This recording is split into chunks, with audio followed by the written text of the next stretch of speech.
আপনারা কখনো এইভাবে চা ছাঁকনির মধ্যে সুচ ঢুকিয়ে দেখেছেন যে কি হয়? এমনই কিছু অসাধারণ ছোট ছোট টিপস আপনাদের সঙ্গে শেয়ার করব। আশা করছি টিপসগুলি যদি অ্যাপ্লাই করেন আপনাদের প্রত্যেক দিনের কাজ সহজ হবে। চলুন আজকের টিপস দেখে নিই।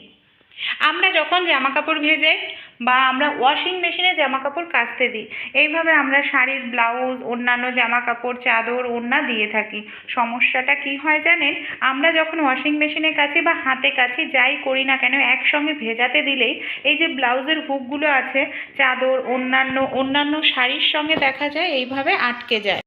আর এইভাবে যদি আটকে যায়, দেখা যায় টান কোনো কারণে লাগে, তার ফলে কি হয়? সেই জায়গাটা আমাদের ছিঁড়ে যায়। তাই যখনই আপনারা হাতেই কাচবেন, জামা কাপড় ভেজাবেন বা ওয়াশিং মেশিনে দেবেন, ব্লাউজ যদি দিতে হয়, এইভাবে ব্লাউজের যে হুকের জায়গাটা আছে, একটি গার্ডার নিয়ে নিন। হুকের জায়গাটাকে এইভাবে মুড়িয়ে একটি গার্ডার এইভাবে যদি আপনারা আটকে রাখেন, তাহলে হুকটা অন্যান্য জামা কাপড়ের সঙ্গে কখনোই আটকে যাবে না। এমনকি খুব সুন্দরভাবে জামা কাপড়ও কাচা হবে, সেই সঙ্গে জামা কাপড়ও আপনাদের ছিঁড়বে না।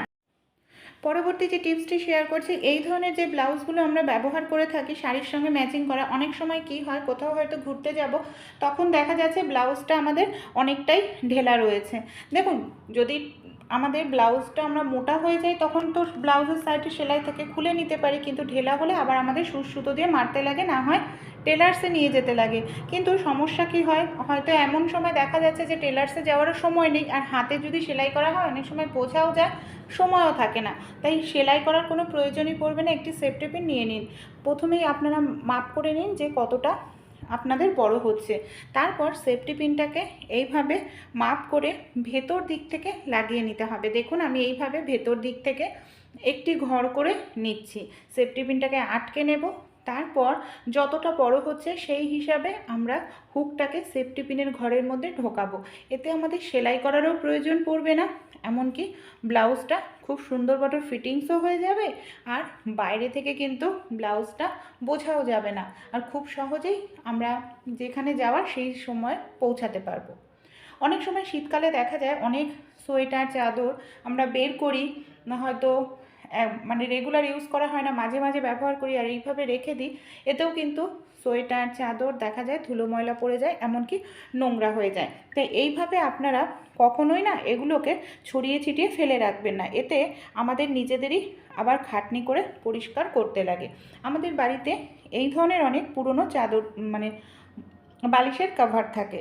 দেখুন, এখানে আমি একটি বালিশের কভার নিয়ে নিয়েছি। আমরা যদি এই ধরনের সোয়েটার, চাদর, যেগুলো এক্সট্রা রেগুলার প্রত্যেক দিন ব্যবহার করি না, মাঝে মাঝে ব্যবহার করি, সেই চাদর, সোয়েটারগুলোকে বালিশের কভারের মধ্যে এইভাবে যদি ভরে রাখি, তাহলে কি হবে? জিনিসটা সুন্দরভাবে আমাদের গোছানোও থাকবে, আর ধুলো ময়লাও লাগবে না, ঘরবাড়িও পরিষ্কার পরিচ্ছন্ন থাকবে। আর যখন আমাদের প্রয়োজন, তখন আবার আমরা বালিশের কভার থেকে এটাকে এইভাবে বের করে নিয়ে ইউজ করতে পারবো। তাহলে আমাদের ধোয়ার যে খাটনিটা, সেটাও কিন্তু করতে হবে না, জিনিসটা আমাদের পরিষ্কার পরিচ্ছন্ন থাকবে। আমাদের বাড়িতে যাদের কাঠের দরজা আছে, বিশেষ করে পুরনো হয়ে গেলে একটা সমস্যা দেখা যায়, এই যে দরজার যে কবজাটা থাকে না, এই কবজাটা লোহার হয়, আর দেখা যায় কবজাটা জং ধরে যায়। আর জং ধরে গেলে না, যখন দরজাটা আমরা খুলি, বন্ধ করি, ভীষণ বাজে একটি আওয়াজ হতে থাকে। আর এই আওয়াজটা শুনতে কিন্তু ভীষণ বাজে লাগে। অনেক সময় ছোট বাচ্চারা দেখা যায় এই আওয়াজটা শুনলে ভয়ও পেয়ে যায়। আমাদের প্রত্যেকের বাড়িতে সাবান থাকে। আপনারা কি করবেন, দরজার যে কবজাটা আছে, কবজায় এইভাবে একটু আপনারা সাবান নিয়ে ঘষে দিন। এইভাবে একটু সাবান নিয়ে ঘষে দিলে জংয়ের যে জায়গাটা, সেই জায়গাটা একেবারে স্মুথ হয়ে যায়। তারপর দরজাটা আপনারা খুলবেন, বন্ধ করবেন, আওয়াজ হবে না। 3টে কবজার মধ্যেই কিন্তু এইভাবে আমাদের সাবান ঘষে দিতে লাগবে। এই টিপসটি একবার অ্যাপ্লাই করে দেখুন, এতে দেখবেন দরজা, জানলার কবজা জং ধরে গেলে আওয়াজ হয় না। এই ধরনের শাড়ি আমরা কম বেশি প্রত্যেকেই কিন্তু পরে থাকি, কোথাও ঘুরতে যাই বা যেখানেই যাই না কেন।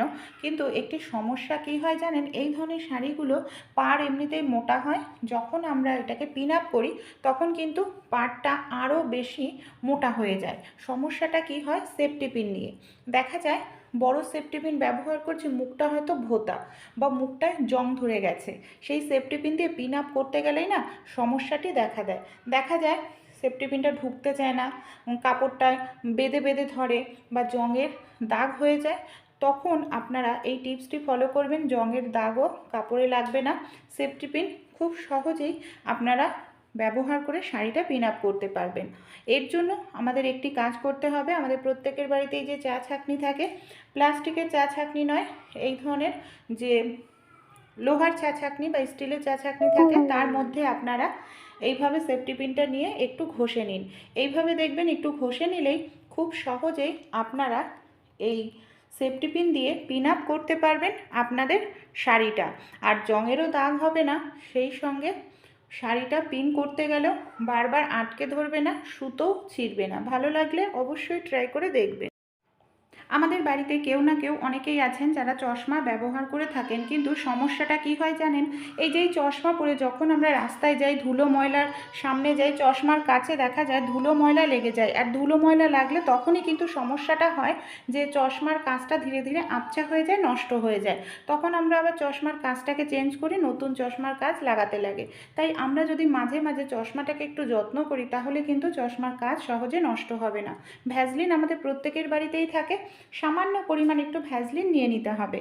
তারপর চশমার যে কাঁচটা আছে, চশমার কাঁচে আমরা এইভাবে হাতের সাহায্যে ভ্যাসলিনটাকে একটু ভালো করে একটু ডলে নিচ্ছি। আলতো করে কিন্তু জোরে ডলবেন না, আলতো করে ডলতে হবে। তাহলেই চশমার কাছে যে ধুলো ময়লা নোংরা আছে, সেই নোংরাগুলো কিন্তু খুব সহজেই উঠে যাবে। তারপর কোনো পরিষ্কার নরম কাপড় দেখে আমাদের এটাকে এইভাবে মুছে নিতে হবে। কোনো নরম সুতির কাপড় বা গেঞ্জির কাপড় নিয়ে এইভাবে চশমার কাঁচটাকে আপনারা মুছে পরিষ্কার করুন। দেখুন কত সুন্দর চশমার কাঁচ পরিষ্কার হয়েছে। এইভাবে ব্যবহার করলে অনেক বছর পর্যন্ত চশমার কাঁচ চেঞ্জ করার প্রয়োজন পড়ে না। এই ধরনের যে শাড়িগুলো আমরা ব্যবহার করি, আর এই ধরনের শাড়িগুলো বা যে শাড়িগুলো পাতলা হয়, দেখা যায় সেই শাড়ির যে সায়াটা থাকে, অনেক সময় কি হয় শাড়ির পার পেছন দিকটা ওপরে উঠে যায়, আর সায়াটা বের হয়ে যায়, নয় পা বের হয়ে যায়, দেখতে ভীষণ বাজে লাগে। আর দেখুন কতটা পাতলা শাড়ি, যদি এরকম সায়াটা বের হয়ে যায় দেখতে ভীষণ বাজে লাগবে। তাই যখন আপনারা এই ধরনের পাতলা শাড়িগুলো ব্যবহার করবেন, ছোট্ট এই টিপসটি ফলো করতে পারেন। দেখুন এখানে আমি দেখাচ্ছি যে কি করলে শাড়ির পার কখনোই উঠবে না, সায়ার সঙ্গেই থাকবে, এমনকি সায়াও বের হবে না, পাও দেখা যাবে না। আমাদের প্রত্যেকের বাড়িতেই সেলোটেপ থাকে। আমি এইভাবে সেলোটেপটাকে ভাঁজ করে নিয়েছি। আপনারা চাইলে এখানে কিন্তু ডবল টেপের সেলোটেপ ব্যবহার করতে পারেন। এইভাবে সেলোটেপটা শাড়ির সঙ্গে আর আমাদের সায়ার সঙ্গে লাগিয়ে নিতে হবে।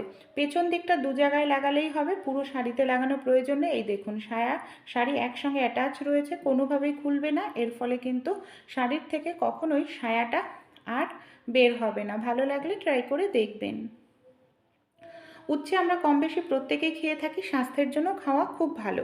কিন্তু দেখা যায় উচ্ছের বীজ অনেকের হজম হয় না। উচ্ছের বীজ খেলে পেট ব্যথা করে বা পাতলা পটিও হয়। অনেকের যাদের কিডনির সমস্যা, যে কোনো বীজই হজম করতে তাদের জন্য কষ্টকর হয়ে পড়ে। তাই আলাদা করে আর আপনাদের উচ্ছের বীজ বের করতে হবে না। উচ্ছে আপনারা কাটার সময় বীজটাকে এইভাবে বের করে দিলে আপনাদের সময় বেঁচে যাবে। আমি দেখুন উচ্ছেটাকে অর্ধেক করে কেটে নিয়েছি।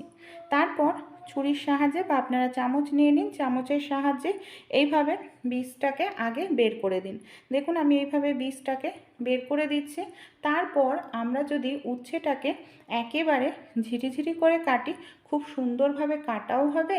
আমাদের আলাদা করে সময় বের করে উচ্ছের বীজ আলাদা করে ছাড়ানোর প্রয়োজন পড়বে না। আর এইভাবে আপনাদের কাটতেও সুবিধা হবে। যত ঝিরিঝিরি আপনারা চান তত ঝিরিঝিরিই কিন্তু উচ্ছেটাকে কেটে নিতে পারবেন। আমার এই টিপসগুলি আপনাদের কেমন লাগছে অবশ্যই কমেন্টে জানাবেন। যদি ভালো লাগে তাও জানাবেন, আর যদি ভালো না লাগে তাও আমাকে কমেন্ট করে জানাবেন। আর কোন টিপসটি আপনাদের সবচেয়ে বেশি ভালো লাগলো সেটাও জানাতে কিন্তু ভুলবেন না বন্ধুরা।